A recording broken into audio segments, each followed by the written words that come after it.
This is Past Tense, a podcast about history. Over the next few months, we're going to be talking about the British Civil Wars. It's entirely possible that I studied this at school, and that you did too, but if I did, I don't remember it. It seems to me like the 17th century in England, from the end of the Tudor dynasty through to the Act of Union, is comparatively overlooked. And it's the same in Scotland. As soon as James VI went down to England to take over from Elizabeth in London, there's fairly little in popular history until you get to the Jacobites 3 or 4 generations later. That's interesting to me for several reasons. First of all, why is it overlooked? Because it never used to be. 100 years ago, most people in Britain would know the big names and key dates in the British Civil Wars, because to them it was an astonishingly important part of British history that tangibly shaped the world they lived in. I say British rather than English, and indeed rather than Scottish. We'll come back to that in a minute. Not long after I started researching this podcast, which was in the spring of 2016, the UK voted to leave the European Union. Up until that point, I'd been intending this to be an interesting bit of history, a step between where we used to be and where we are now that people tend to skip over. But over the last year or so, it's become clear that there's a lot about how the UK looks now that people just don't understand, that has its roots in the 17th century. I can't understate this. Between 1600 and 1700, the UK had 2 real periods of constitutional crisis. The second one, in 1688, is what's referred to as the Glorious Revolution. Again, it always kind of delights me that there's a thing in British history called the Glorious Revolution. And it shaped the balance of power between Crown, Parliament and people in a way that is still vitally important to how the UK is governed today. But even the Glorious Revolution wouldn't have happened, and certainly not in the same way, if it hadn't been for the Civil War a generation beforehand. The Civil War changed what monarchy means, how the people interact with their government. It started up conversations about who deserves to have a say in how the country is run that we're still talking about today. England and Scotland were still separate countries for the whole of the 17th century, and it still had a huge effect on how the English and the Scots interacted with each other, which, again, is so relevant at the moment that it feels like quite a lot of pressure to be trying to explain it to you. I'm going to do the best I can, though, because, as the old saying goes, history doesn't repeat itself, but it does rhyme. There is no clearer callback to the 17th century than the last few years of British politics. This is important to us, and we need to talk about it. And secondly, and on a note that is perhaps more to do with storytelling, the British Civil Wars are interesting to me in a way that other civil wars aren't, because there's no really clear narrative these days about who to cheer for. If you think of the French or American revolutions, there's one relatively clear side that, looking back, we pretty much want to win. But in the British Civil Wars, there's none of that. Partly that's because it wasn't actually one distinct war with 2 distinct sides. We all probably know about the King versus the English Parliament, or the Cavaliers versus the Roundheads, but when the king in question handed himself over to the Scots and was basically taken out of play in 1646, that wasn't anything like the end of the fighting. After that, there was fighting between parts of Parliament and the army, between Parliament and the Scots and the Irish, and then in the early 1650s, England was also at war with the Dutch for 2 years, and we still quite often count that period as being part of the Civil Wars. So I think the fact that the narrative is so complicated has put a lot of people off trying to learn about it, which is a shame because that's one of the things that makes it so very interesting. And again, it's another thing that makes it so relevant today. Historians have noted over and over that you could not tell by a person's class or their location in the country or their job or level of education which side they were going to be on at any point. Different members of the same family even would end up on different sides at different times, and some people didn't even choose a side at all. The point is there are no clear lines. And while that's harder to learn about, again, the parallels with Britain today seem so striking to me.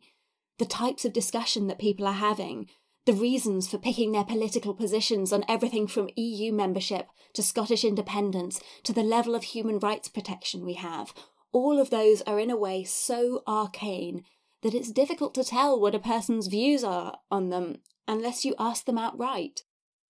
So I can't tell you how the next decade is going to end.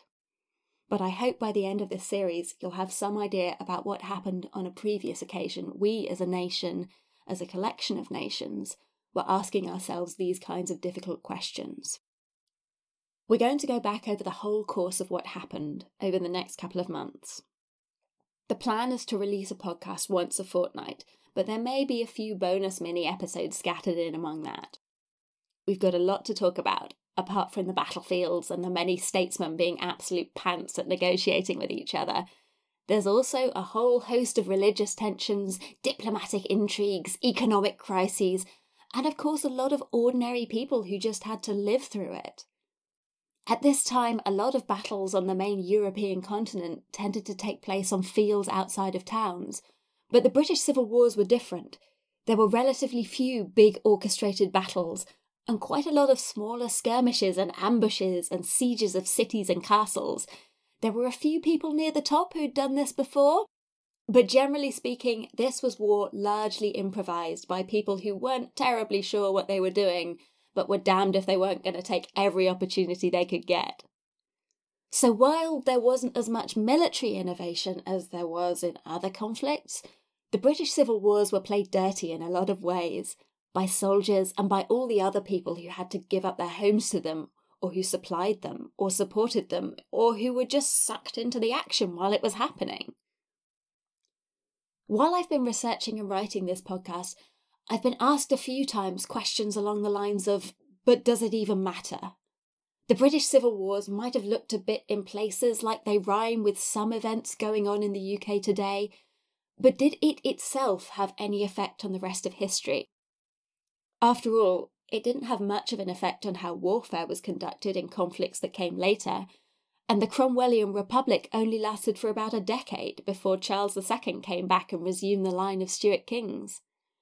And usually the first thing I say is, if you were Irish, you wouldn't be asking that. The Civil War shaped England, Scotland, Ireland and Wales for generations. In Ireland in particular, you can still see some of the effects today. But that's easy for me to say.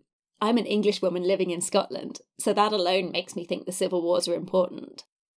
The period we're talking about is the first half of the 17th century, through to about 1660, which is more than a century before the American Revolution, and about a century and a half earlier than the French Revolution. So while we don't see any particular change in how wars are conducted, we do start to see a shift in why they happen. This is Britain all over. What we don't see in the British Civil Wars is the ideological clarity of either the French or the American wars. But we do see a very early example of a war where private citizens had ideological reasons for getting involved beyond their religion or the wishes of their monarch. During the 1630s and 1640s, we see a huge range of really quite advanced social movements advocating for everything from universal male suffrage to the need to hold all property in common and mete out to each according to his need. It's actually quite impressive. Before the 17th century, there just hadn't been much thought attached to questions like, is monarchy necessary? Why? How does that interact with Parliament or popular democracy more generally? How does that interact with religion? And can we separate religious governance from civil governance? What do private citizens owe to the state when they're at war? And who counts as the state? Is that the king's person? Or is it actually Parliament, however patchily democratic we in the 21st century might think Parliament was back then? The British Civil Wars didn't answer any of those questions, but they were a very early example of people starting to ask them. And without their influence, without having it in recent-ish memory, perhaps those questions might have taken a very different form later on. Let's talk about terminology just quickly, and then we'll dive right in at the beginning. The war certainly wasn't just restricted to England, for instance, so calling it the English Civil War is right out, I'm afraid. And there's some great but extremely pedantic debate among historians about what the best thing is to call it. The first reason for that is that a civil war is by definition internal, taking place within one country's borders, and that's completely not true here. In the early 17th century, the United Kingdom did not exist.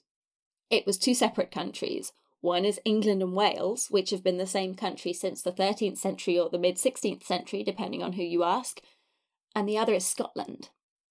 Ireland is a completely different country again, which at this point was under English rule. So one term you might find quite often is the War of the Three Kingdoms. But then we're also talking about several distinct wars with different sets of combatants in each. So another term you might get, and this is one of the most popular ones I'd guess, is the Wars of the Three Kingdoms. But then again, some people still aren't happy with that. Another term is the Wars of the Five Peoples, the five peoples being English, Welsh, Scots, Irish and Cornish. You might be looking at me a bit askance here and thinking, well, if there's no Great Britain as a single country, then why do I keep calling it the British War? Well, the political term for the country we know today is the United Kingdom of Great Britain and Northern Ireland, Great Britain for short. Great Britain itself is a political term for the big island that is most of England and Scotland and Wales, and also the smaller surrounding islands like Anglesey, the Isle of Wight, and Orkney and Shetland.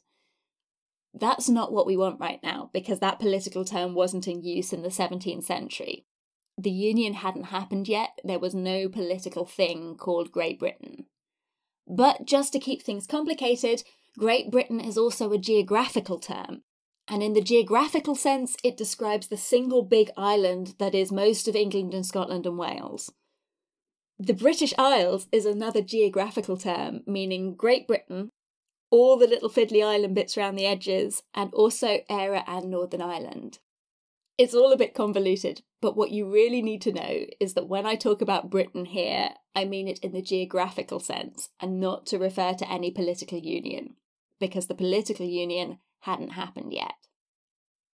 But it's not just geography that we can nitpick, though. If we're being really picky about it, the Civil War, or civil wars plural, are usually counted as being 1642 to 46 and 1647 to 49.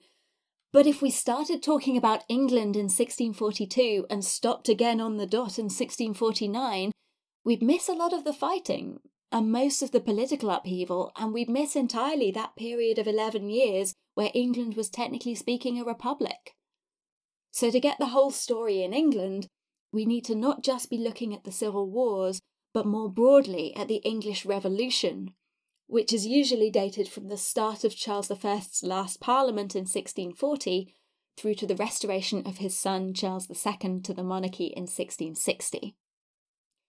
And then there's a Scottish Revolution and another war in Ireland, but with quite a few of the same people getting involved. And even that doesn't account for the fact that the French and the Dutch and the Spanish were all sat on the sidelines of all of this, and they very much had parties they wanted to win. When a civil war happens, or even a revolution, history doesn't ignore that country and carry on without it until it's finished, and there's actually an awful lot of international diplomacy going on at the same time. People don't just give up invading you because you're busy fighting among yourselves.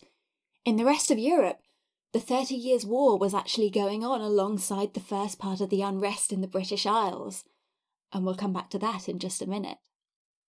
So, on the basis that miscellaneous fighting and political wranglings in the British Isles among everyone nearby is a terrible name for a historical event, the term you're going to hear me use is the British Civil Wars, plural. It might not be strictly accurate, but you know what I'm talking about. I know what I'm talking about. We can go right ahead and focus on the more interesting stuff than semantics. So let's move on to the fun stuff. We'll start a little bit earlier than strictly necessary to put this in a bit of context. In 1603, Elizabeth I of England died, the last of the Tudor monarchs, and famously without children. In the absence of a direct heir, the crown of England went to the son of Elizabeth's cousin, Mary Queen of Scots, who by this time has been dead for 16 years because Elizabeth had her beheaded for treason. That's a whole other story, but probably one you're at least vaguely familiar with. Mary's son at this point was James VI of Scotland, and when Elizabeth died, he became James VI of Scotland and James I of England. There's no Act of Union now, not for another century, so what we've got is one king with two titles of two different countries, England and Scotland.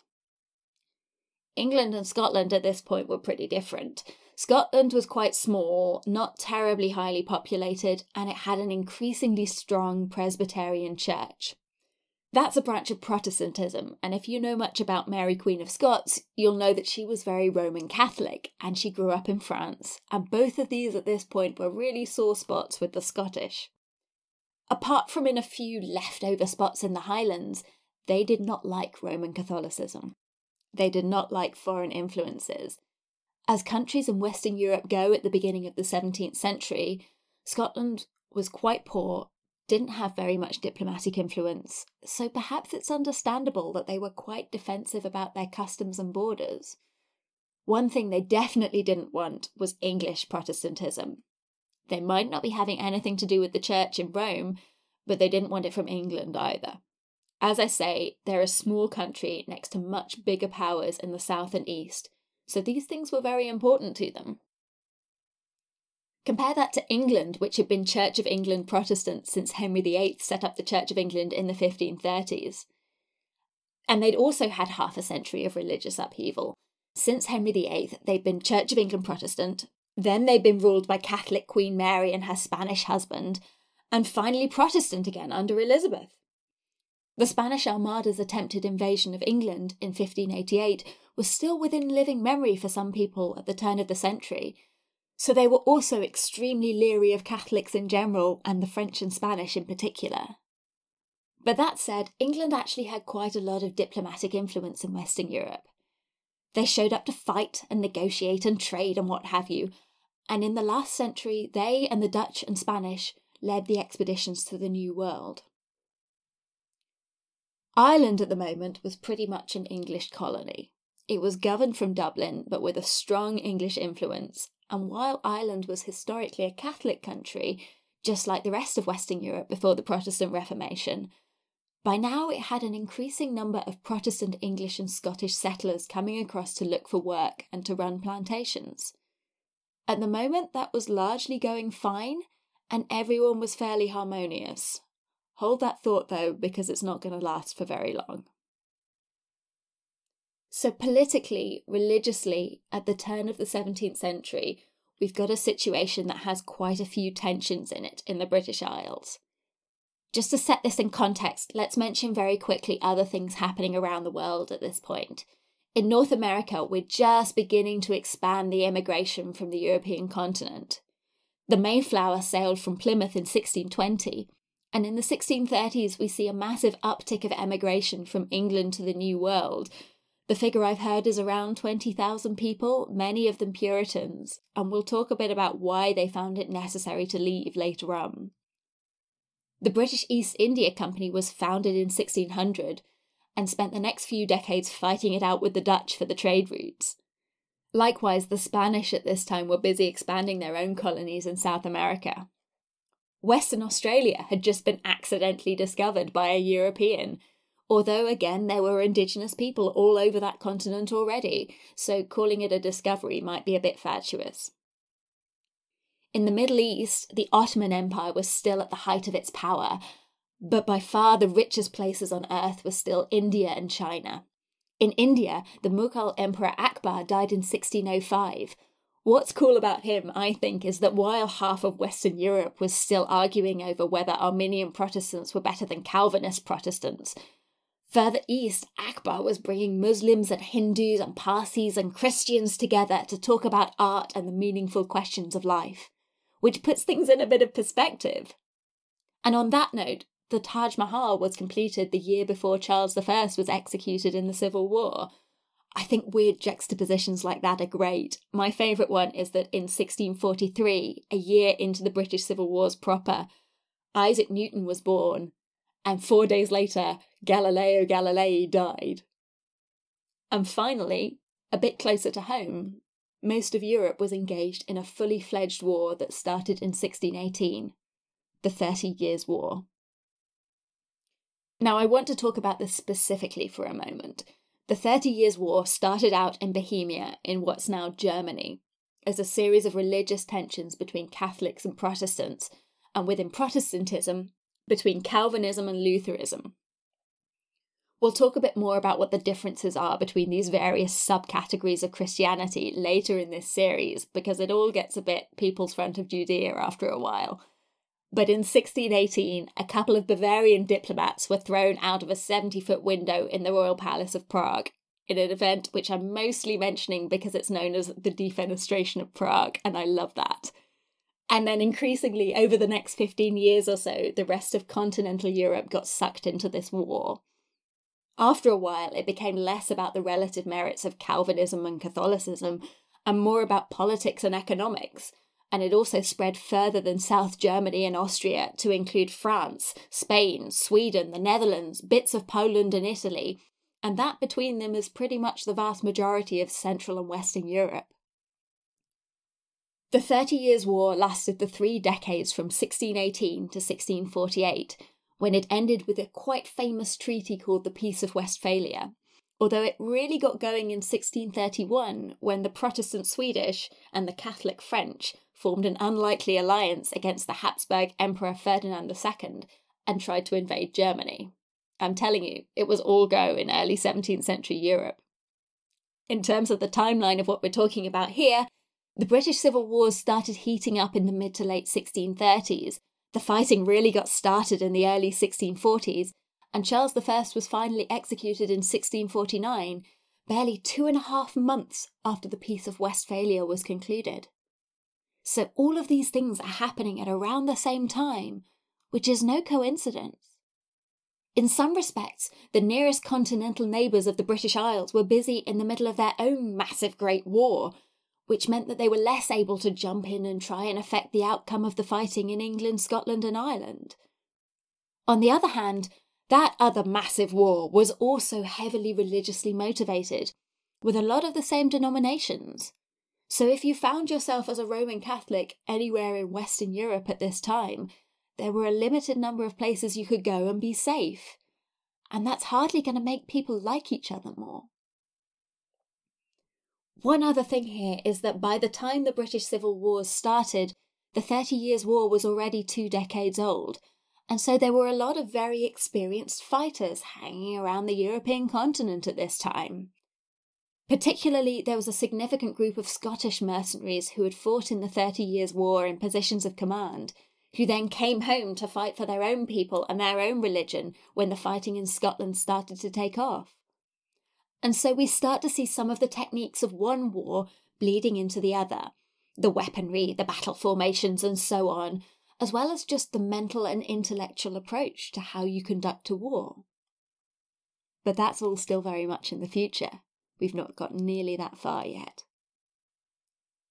Back in the 1610s, Charles of England, who was going to die in 1649, wasn't even king yet. James VI and First was still on the throne, and Charles wasn't even the first in line to succeed. His older brother Henry was still alive, and everyone was expecting Henry to become king, including his dad and his little brother. And it's not necessarily important here, but I think it makes a lot of his future attitudes and actions make a lot more sense, is that Prince Henry bullied his little brother really badly. Charles had rickets as a baby, which meant that he had weak muscles and bowed legs, and it probably hurt quite a bit. And on top of that, he had a stammer, and completely understandably was quite shy. Henry was the clear favourite of both their mother and their father, and he liked to humiliate his little brother.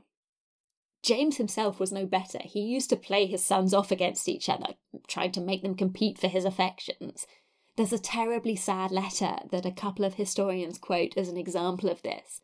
A letter that Charles wrote to Henry when he was 9 years old, and in it he says, "I will give everything I have to you, both horses and my books and my pieces," that's guns, "and my crossbow, or anything you would have. Good brother, love me, and I shall love and serve you." It's absolutely heartbreaking. James actually wrote a book addressed to his eldest son when he was still only King of Scotland, called the Basilicon Doron, and it was about how a king ought to act, the rule of law, economic and foreign policy, as well as just how to hold yourself. A few years later, he added to it and reprinted it so that his subjects could also see what James thought a king ought to be like, and it sold thousands of copies. And then in 1612, when Henry was 18 and Charles was 12, Henry died of typhoid, and so James gave the Basilicon Doron to Charles. Can you imagine, particularly how someone who's grown up like that feels when they're an adult? How does that person behave? And then we look at a lot of the accusations thrown at Charles later in his life, that he had poor judgment and a tendency to double down on it and need to save his own face. That he failed to listen to experts or to a wide range of views and instead trusted a small select number of friends. That he often mistook honest disagreement for disloyalty and thought that loyalty was so incredibly important that he'd ignore his obligations if loyalty was what was at stake. That he was secretive and often refused to explain himself so that he seemed distant from his people. And historians have noted before that this sounds very much like someone who's been bullied as a child. So that's a thing to bear in mind as we carry on through this period in history. So throughout the rest of the 1610s, we've got Charles growing up with the knowledge that he was going to inherit the throne, and yet his mother and father still didn't want to spend any more time with him. He's got James's big book of how to be a king, but for a long while he was kept outside the statesroom. One thing that changed all that, when Charles was a little bit older, was the intervention of James's favourite, George Villiers, who'd end up being made the Duke of Buckingham. One of the things I found kind of amusing while researching this podcast was that, to a certain extent, you can tell the age of a history book by how carefully they explain that Buckingham was a very close confidant of James's, who just happened to also be widely acknowledged as a beautiful specimen of masculinity. Let's be clear about this. They were lovers, from 1617 or so right up until James's death in 1625. And the older Buckingham got, the more he realised that if he wanted to keep all the influence he had in court, then he'd have to make friends with the heir to the throne. So he did, and that was really Charles's way into his father's affections. At this point, the 30 Years' War had really kicked off in Bohemia, where Charles's older sister, Elizabeth, happened to have just been married to Frederick IV, who in short order had just been elected king and then a year later deposed again by the Holy Roman Emperor. We're not going to get too deeply into Central European politics at this point, or even the extent to which the Stuart monarchy got involved with it. But when Elizabeth's husband was deposed and she asked her family for help, it suddenly became quite a good idea for Charles to marry someone politically useful, so as to leverage more power to help her. So off he went to Spain, with Buckingham along cheering him on, and in 1623 the two of them spent several months chasing round Madrid after the sister of Philip IV of Spain, the Infanta Maria, trying to get her to marry Charles. And she wouldn't, mainly because she was very Catholic and Charles was very much not, and in the end Charles had to face the facts and just embarrassedly come home and pretend that had been his plan all along. What this means, though, that's quite interesting, is that unlike the last few English monarchs, Charles had been to mainland Europe and seen how other monarchs ran their countries and how they were viewed. James VI had grown up in Scotland in the very Scottish tradition of monarchy, which is first among equals, where the king had to justify himself to his people and interact with them and show his leadership that way. Charles had this extra influence of monarchy as an institution that ought to be displayed almost as self-evident rather than straight up advocated for. And later on, when his right to rule was being challenged at home, that would have a bit of a tendency to wind people up. The other thing is that you might expect the prospect of a Catholic queen to not go down so well back home in England. That's a bullet dodged right there, you might think to yourself, and that would be very optimistic of you, because not 2 years later, in March 1625, James died, Charles became king, and not 3 months after that he married Henrietta Maria of France, who was very definitely Catholic. The very first thing he did was to relax the laws forcing Catholics to attend Church of England services, which apart from anything else offended the very C of E Parliament. After that, There was suddenly a whole wave of conversions to Catholicism among the aristocracy, not because they'd all been secretly Catholic before and now they could suddenly come out of the woodwork, but because the Queen was doing it. It was fashionable. If there's something Catholicism did well, it was drama, from the architecture to the ceremony to the art. And if you add that to Charles's Spanish-influenced ideas about being visibly majestic, you end up with an increasingly Catholic-looking aesthetic among the most influential people that made the rest of the population very nervous indeed. So while Charles at this point was pretty popular among his subjects, we're beginning to see a trend here of his advisors and confidants being quite unpopular among the wider population. The Duke of Buckingham was hated because he was impulsive. He led England into a series of battles with France and Spain, all of which the English lost embarrassingly. And he gave Charles consistently dreadful advice. He was actually assassinated by a soldier in Portsmouth in August 1628. And Henrietta Maria's overt practice of her religion did not make her popular. Later on, there would be a handful of other advisors who were just devastatingly unpopular for a whole host of reasons. We'll meet a few of them in the next episode. And it gets to a certain point and you just think, there's something or someone in common here, and it's Charles. So what does that tell us about him? Well, if you remember him getting bullied by his brother Henry and his reaction to that, then maybe this closeness and reliance on a small set of personal relationships makes sense. Charles I made a lot of mistakes in his life, an awful lot of them.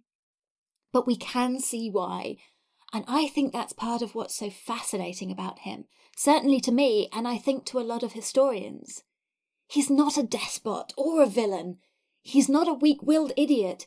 He's a man with a set of experiences and prejudices who worked himself and was worked by others into an inescapable whole. He wasn't the world's mightiest strategist, but that means in a way it's easier for us to trace his motivations. So that's a thing to bear in mind going forward. Now we've introduced the big guy, let's talk about the other 5 million people in England in 1625 when Charles took the throne. It's easy to focus on one and ignore the rest, but where's the fun in that? In the very basic sense, trying to work out what the rest of the population looked like in 1625 is both a very difficult task and a very nerdy one. The science of demographics involves a lot of trawling through records of deaths, baptisms and marriages, a lot of ticking off surnames, and a lot of extrapolating from incomplete records. Honestly, this is a rabbit hole you only go down if you're really committed. So of course I went down it. In the first half of the 17th century, we're looking at about 5 million people in England, which is about the population of Yorkshire today, and 1 million people in Scotland. Of the English population, most of them were rural. Only about 6 to 8% of people lived in towns with a population of 10,000 or more, and in Scotland the proportion was closer to 3%. Of the English population, in 1600 about 5% lived in London, which was just shy of 200,000 people, and by 1650 it was 375,000 people. The capital was 13 times bigger than the second largest city in England, which it may surprise you to discover was Norwich. Those facts are important apart from anything else because we can start to get a sense of how information was spread at this time. If people in London had one way of looking at things, so for instance if people in London were particularly sympathetic to Parliament, then that information could spread very quickly around the city. On the other hand, more rural populations tended to be more insulated from political trends. Noting as well the difference in population sizes between England and Scotland, what's interesting is that that difference is more pronounced today. There are more people living in London today than there are in the entirety of Scotland.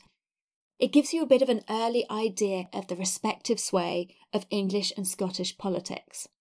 And by that I mean, sorry Scotland, Scottish Presbyterianism was never going to take off just because you wanted it to. It's hard to say how long people were likely to live in the first half of the 17th century, partly because there were several big famines in the 1620s, 1640s, and again in the 1650s, and partly because there are so few records to be had. One study I looked at said that life expectation at birth was around about 36 years, but that's a gross simplification. So many babies or young children died that if you made it to 25, you'd probably make it as far as 50. But again, it's difficult to say with any more certainty because the records just aren't there. A thing that always seems completely strange to me is that all the women in the 17th century were pretty much constantly pregnant. On average, a woman will probably have 6 or 7 full-term pregnancies in her lifetime, and remember that's just on average. With time out for breastfeeding, the majority of women are looking at a decade of constant pregnancy. Honestly, I'm exhausted just thinking about it. On top of that, overall maternal mortality was anything up to 20% for women in their late 20s and early 30s, and maybe 11 to 14% for women aged 20 to 24 or 35 to 44. That sounds huge, but first of all, your risk of dying of anything was much higher in the early 17th century, and most men were also spending their lives doing eye-poppingly dangerous jobs, like coal mining, or working in docks where heavy things could fall on you if the exciting foreign diseases didn't get to you first. If you lived in England, you'd probably live 5-ish years longer than if you lived in Scotland, and that is partly a function of diet and living conditions, which again would be more likely to put you in the way of diseases and also make you less likely to be able to fight them off. England was significantly richer and more powerful as a nation than Scotland at this time. That wasn't new, that's been going on for centuries because of the various natural resources available in each country, and also their relationships with various foreign powers. Over the course of the 17th century, both England and Scotland were going to profit hugely from trade to the New World, including people trafficking and slavery. But that's more of a thing of the second half of the 17th century and beyond, or that's certainly when it hits its stride. At this stage, British slavery in Africa and beyond certainly existed as an institution, but it was far smaller and more localised than it would end up being. Feudalism wasn't a thing in England anymore, but it wasn't too far in the past either, and you could still see its effects in how society was organised. Many people were very aware of their social status. As well as the aristocracy, there was a new group, very broadly speaking, of gentlemen. Often they were landowners because their great-grandparents had got hold of former monastic lands being sold off cheaply or given away during Henry VIII's Reformation a century beforehand. Or alternatively, they were merchants. Even if trade with the New World hadn't really taken off yet, the way it was going to later on, business and trade were still a bigger deal than they'd ever been before. Before this point, the growing of a business was something you might do over a couple of generations. But now we're starting to see things that look like the forefathers of startups. A single merchant working his way up from country yeoman to apprentice to master of a thriving business complete with riches and some kind of political clout in one generation. What these newly rich folk often had in common with a lot of the aristocracy, and this is going to be a running theme, is debt. Debt is as old as the hills, and in the early 17th century, living over your means was the way to go if you had cash to spare. The early 17th century didn't actually have much of a cash economy. Most transactions from the highest to the lowest end of society tended to be based on credit. And interestingly, many merchants and tradesmen and so forth tended to be in debt to the poor for wages.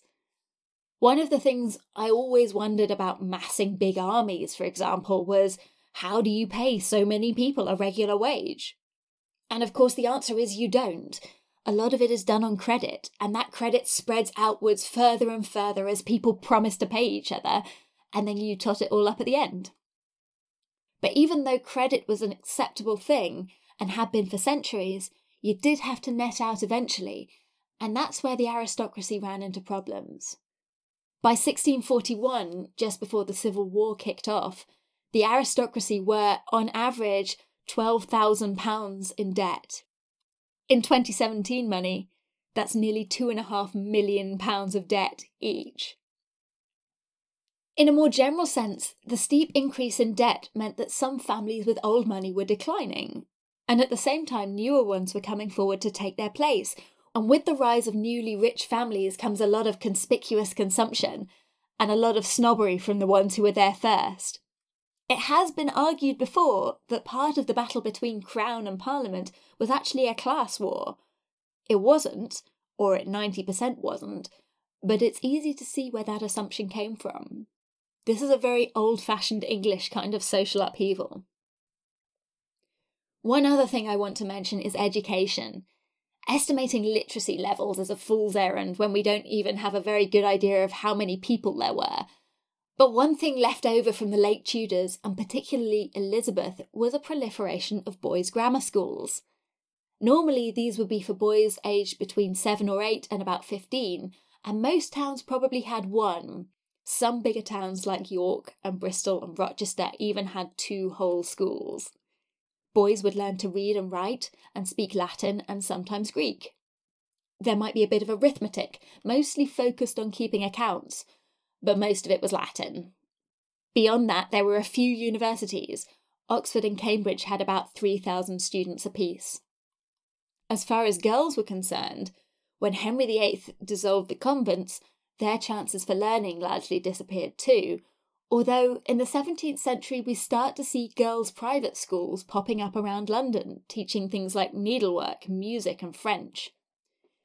In Queen Elizabeth's day, an accomplished woman would be expected to speak and read languages, to know something of botany, history and science. But 40 years later that was no longer a sign of prestige. This was increasingly a century where women with a certain social status were expected to be pretty but largely useless. And when you look at the opportunities they had for learning things, that bears out.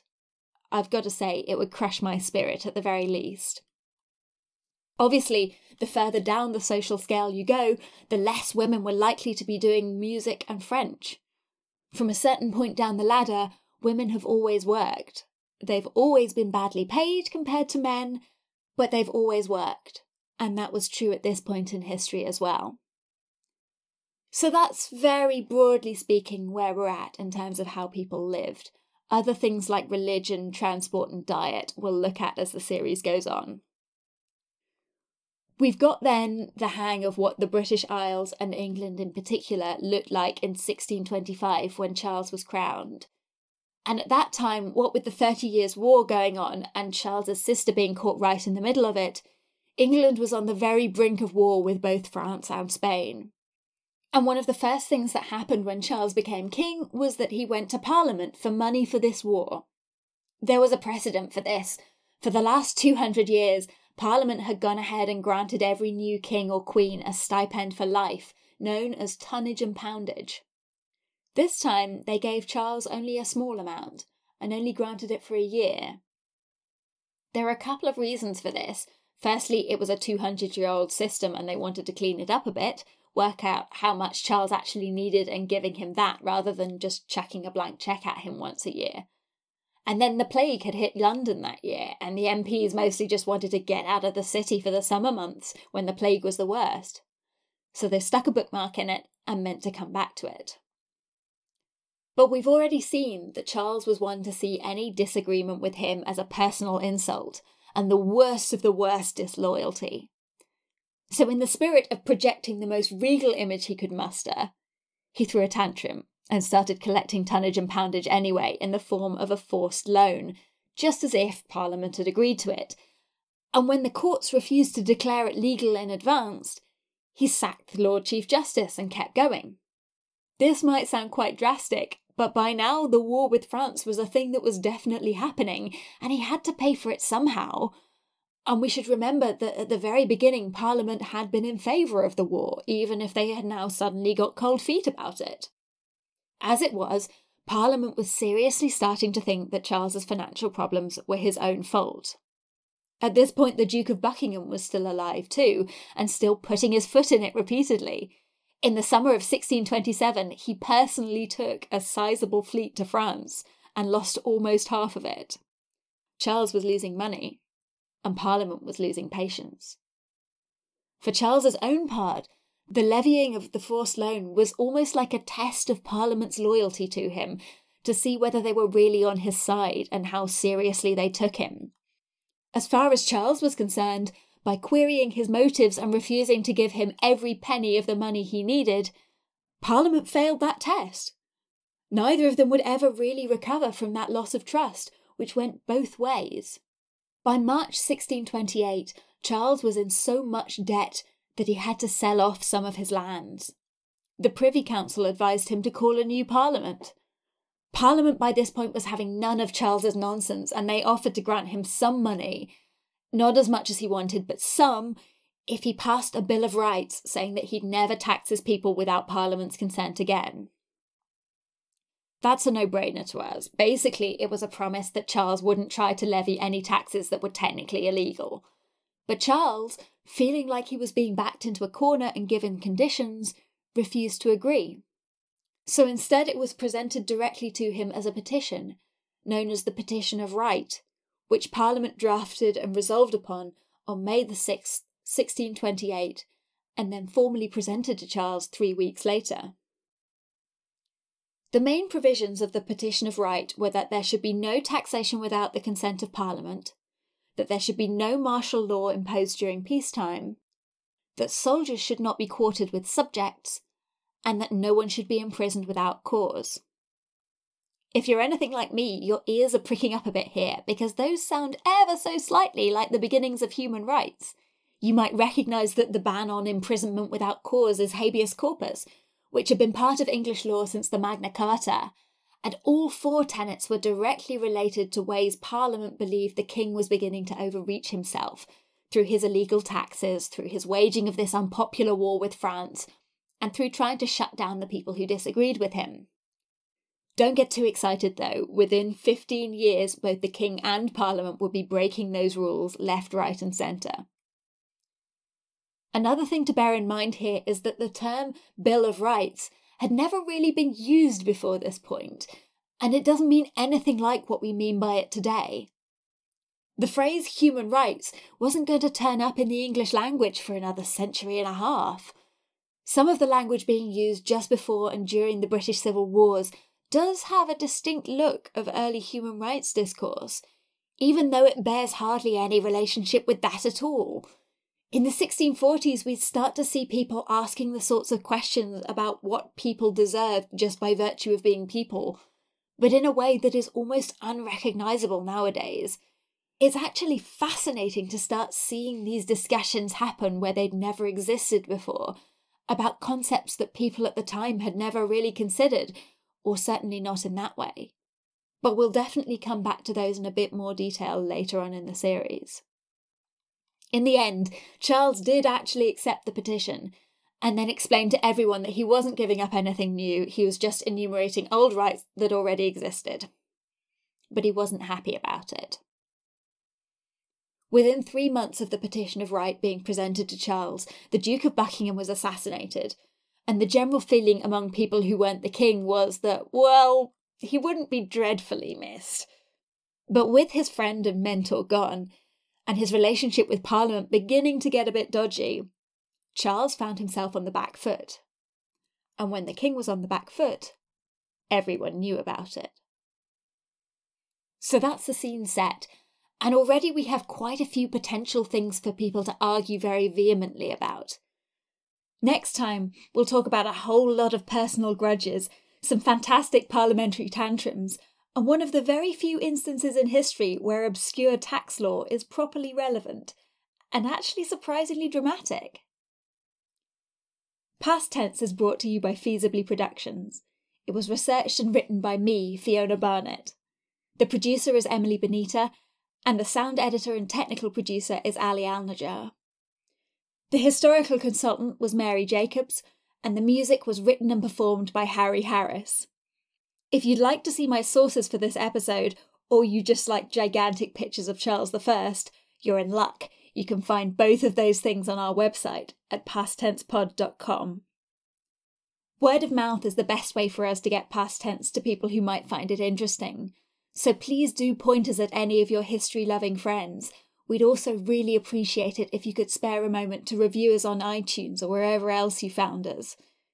Putting Past Tense together takes quite a bit of time, so if you'd like to buy me a coffee to power me through episode 2, first of all, I like you already, And second of all, you can do that at patreon.com/pasttensepod. In the meantime, we'll be back in 2 weeks.